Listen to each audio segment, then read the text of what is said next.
आइए आज की इस छोटी सी वीडियो में हम जानते हैं, समझते हैं और देखते हैं कि जो एटमॉस्फेयर है, यानी कि जो हमारा वायुमंडल है, ये वायुमंडल हमारी कैसे जान बचाता है, हम कैसे सुरक्षित रहते हैं इसमें।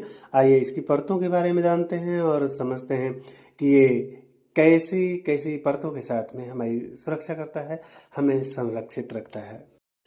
वायुमंडल की पहली परत के लिए क्षोभमंडल कहा जाता है। इसकी ऊंचाई 0 किलोमीटर से लेकर के यानी कि पृथ्वी की सतह से जहां पर हम खड़े हैं, यहाँ से लेकर के 12 किलोमीटर तक की ऊंचाई तक ये पहली परत होती है। ये क्षोभमंडल कहलाती है। इसे इंग्लिश में ट्रोपोस्फेयर कहते हैं। और दोस्तों बता दें कि इसी क्षोभमंडल में हमारे हवाई जहाज उड़ते हैं और इसी क्षोभमंडल में वर्षा वाले बादल बनते हैं। इसमें पर्याप्त हवा होती है, पर्याप्त नमी होती है इस परत में, और ये परत हमारे जीवन के लिए बहुत सरल और सुगम बनाती है, जिसे हम क्षोभमंडल कहते हैं। वायुमंडल की दूसरी परत के लिए स्ट्रेटोस्फेयर यानी कि समताप मंडल कहा जाता है। इसकी ऊंचाई 12 किलोमीटर से लेकर के 50 किलोमीटर तक होती है। दोस्तों ये ऊंचाई बढ़ने के कारण यहाँ का तापमान शुष्क होता है, लेकिन इसमें एक ओजोन परत होती है। वह ओजोन परत पराबैंगनी विकिरणन जो होता है, उस विकिरणन के लिए पृथ्वी पर आने से रोकती है, और उसके आने ना आने से पृथ्वी पर हमारा जीवन सरल तरीके से चलता है। यदि वो पराबैंगनी विकिरण हमारी पृथ्वी की सतह पर आ जाएगा तो हमारा जीवन बहुत दूभर हो जाएगा, बहुत ही ज़्यादा विपदा में पड़ जाएगा। तो इस स्ट्रेटोस्फेयर का यानी कि जो है वो सबसे ज़्यादा काम यही है कि ये इसकी जो ओजोन परत है वह हमारे पराबैंगनी विकिरण के लिए पृथ्वी पर आने से रोकती है, और ये दूसरी परत है हमारे वायुमंडल की। और दोस्तों जब तीसरी परत की बात करेंगे तो हमें कहना पड़ेगा कि ये 50 किलोमीटर से शुरू होकर के 85 किलोमीटर तक ऊपर चलती है, और इसका नाम है मेसोस्फीयर। मेसोस्फीयर जिसके लिए हिंदी में मध्य मंडल कहा जाता है।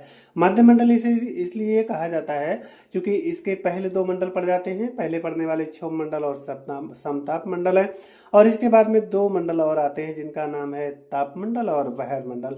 इसलिए ये बीच का मंडल है, इसलिए इसे मध्य मंडल कहा जाता है। दोस्तों बता दें कि इस मध्य मंडल में उल्काएं जलती हैं, टूट करके छोटे छोटे कणों में बिखर जाती हैं। कभी कभी हमें दिखाई देता है ना कि कहीं तारा टूटा है, हम बहुत रोमांचित होते हैं, हमें देख करके बड़े प्रफुल्लित होते हैं कि कितनी लंबी सी रेखा खिंच गई है। तो वो लंबी सी रेखा का खिंचना, तारे का टूटना, वही उल्काओं का टूटना होता है दोस्तों। और उल्काएं इसी मध्य मंडल में टूटती हैं, जिसकी दूरी 50 किलोमीटर से शुरू होकर के 85 किलोमीटर तक जाती है, जिसे इंग्लिश में मेसोस्फीयर कहा जाता है और हिंदी में मध्य मंडल कहते हैं। और मध्य मंडल के बाद में शुरुआत होती है थर्मोस्फेयर की, यानी कि तापमंडल की। ये तापमंडल 85 किलोमीटर से लेकर के लगभग 600 किलोमीटर के अर्थ पर तक जाता है।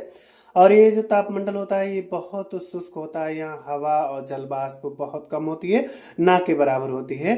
और ये ना के बराबर की जो हवा है, जो जलवायु है, ये हमारे मौसम पैटर्न पर ना के बराबर क्या बिल्कुल प्रभाव नहीं डालती है। ये हमसे काफ़ी दूरी पर है, इसलिए इसका प्रभाव हम तक बहुत दिखाई नहीं देता है।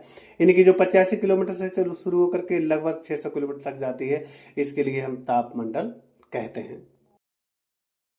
और 600 किलोमीटर से जो ऊपर का आसमान है वह एक्सोस्फीयर कहलाता है, यानी कि बहिर मंडल कहलाता है। दोस्तों ये जो बहिर मंडल होता है, यहाँ तापमान बहुत गर्म होता है और हवा बहुत पतली होती है, पर ये बहुत पतला होने के नाते यहाँ ठंडक सी महसूस होती है। होता तो ये गर्म है, लेकिन ठंडक सी महसूस होती है बहुत पतला होने के नाते। यानी कि जो एक्सोस्फीयर है ये बहुत ऊंचाई वाला क्षेत्र है। 600 किलोमीटर से शुरुआत इसकी होती है और ऊपर तक ये जाता है। तो ये थी परतों की चर्चाएं, ये थी परत वितरण की बात। हम आपने देखा, सोचा, समझा, आप हमारे साथ रहे, इस बात के लिए बहुत बहुत धन्यवाद आपका। यूं ही हमारे साथ बने रहा करें, हमारा साथ देते रहें। हम आपके लिए यूं ही नई नई जानकारी लाते रहेंगे। धन्यवाद।